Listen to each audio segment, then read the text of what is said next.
नमस्कार दोस्तों। आम आदमी पार्टी को हराने वाली भाजपा सरकार ने ना सिर्फ देश को चौंका दिया है, बल्कि विदेशी मीडिया भी हैरान है कि 3 दशकों से लगातार हारने वाली भारतीय जनता पार्टी आखिर दिल्ली में जीत कैसे गई है, जिसको लेकर विदेशी मीडिया ने दिल्ली चुनाव को लेकर अपनी अलग अलग प्रतिक्रिया भी दी है। इसी कड़ी में सबसे पहले अगर हम बात करें तो इंडियन एक्सप्रेस की, तो बीजेपी की जीत पर बड़ी बड़ी हेडलाइन के साथ यह छापा है कि इसमें कोई शक नहीं है कि आम आदमी पार्टी की हार के पीछे भारत की सबसे बड़ी पार्टी जो सत्ता में है, उसने अरविंद केजरीवाल की छवि को तगड़ी चोट पहुंचाई है, जो बीजेपी की जीत का कारण बनी है। वहीं दूसरा न्यूज़पेपर अल जरीरा लिखता है कि इस जीत के एक बात तो साफ है कि भारत में बीजेपी अब कोई चुनाव नहीं हारेगी, क्योंकि उसने वहां की मीडिया, वहां की ताकतवर लोगों को अपने वश में कर लिया है। वहीं पाकिस्तान अखबार डॉन लिखता है कि अब देखना होगा, दिलचस्प होगा कि केंद्र और राज्य में बहुमत हासिल करने वाली बीजेपी सरकार दिल्ली कितने दिनों में स्वर्ग बनाएगी। ढाका ट्रिब्यून लिखता है कि दिल्ली का सबसे पोल्यूशन वाले राज्यों में नाम आता है, यानी दिल्ली का। ऐसे में देखने वाली बात यह होगी कि मोदी सरकार इसे कितने दिनों में पोल्यूशन फ्री करेगी।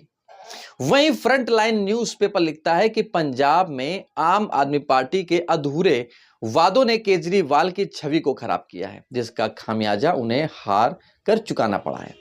द वायर लिखता है कि कांग्रेस का साथ ना होने के चलते आम आदमी पार्टी को इसका खामियाजा भुगतना पड़ा है। वहीं द गार्डियन लिखता है कि लोकसभा में मिली शर्मनाक हार के बाद दिल्ली को जीतना बीजेपी के लिए एक पावर बूस्टर का काम करेगी।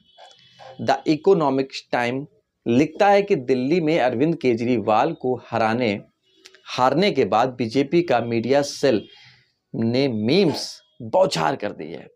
तो दोस्तों, सुना आपने बीजेपी की जीत को लेकर विदेशी मीडिया किस तरह से कवर कर रहे हैं। वहीं कुछ तो यहां तक का दावा किया है कि केंद्र सरकार और दिल्ली के उपराज्यपाल की मिली भगत के चलते 27 साल बाद बीजेपी दिल्ली फतह कर पाई है। वहीं कुछ लोगों ने आम आदमी पार्टी और कांग्रेस के साथ ना होने को लेकर भी कहा है कि दो की लड़ाई में तीसरा बाजी मार ले गया। वहीं आम आदमी पार्टी और दिल्ली के एलजी की लड़ाई भी जग जाहिर है, इसको भी कोई छिपा नहीं है। कुछ ने तो ये लिखा है कि एलजी और केंद्र के सरकार ने केजरीवाल का काम ही नहीं करने दिया, जिसके चलते उनकी इतनी बड़ी हार हुई है। तो कुछ ने ईवीएम और इलेक्शन कमीशन पर भी सवाल उठाए हैं। वैसे सबका अगर मिला जुला तालमेल समझने की हम कोशिश करें तो कोई ये बड़ी बात नहीं है कि आपकी नाकामी आपको हार के द्वार पर खड़ा कर देती है और स्वर्ग के द्वार कहें या प्रवेश द्वार कहें, काम करने वाले को आगे भेजती है। अरविंद केजरीवाल की दो सबसे बड़ी समस्या सामने आई, जो हमारे एनालिसिस में आई हैं। बात आपको बताते चलें कि एक सबसे बड़ी समस्या है कि दिल्ली में यमुना को प्रदूषण फ्री, या यूं कहें कि दिल्ली को प्रदूषण फ्री और यमुना को कचरा फ्री, यानी कि प्योर जल यमुना का नहीं कर पाई केजरीवाल सरकार। और दूसरी बात यह रही केजरीवाल हारने की कि जो शराब कांड में दिल्ली के मुख्यमंत्री केजरीवाल का नाम जुड़ा, इससे भी कहीं ना कहीं एक पढ़े लिखे समाज में फर्क पड़ता है, क्योंकि हर पढ़ा लिखा वर्ग, चाहे वो युवक हो चाहे वो युवती हो, वो ये नहीं सुनना चाहता कि हमारे राज्य का मुख्यमंत्री ही जेल में गया है। आप खुद से सोच लीजिए, समझ लीजिए।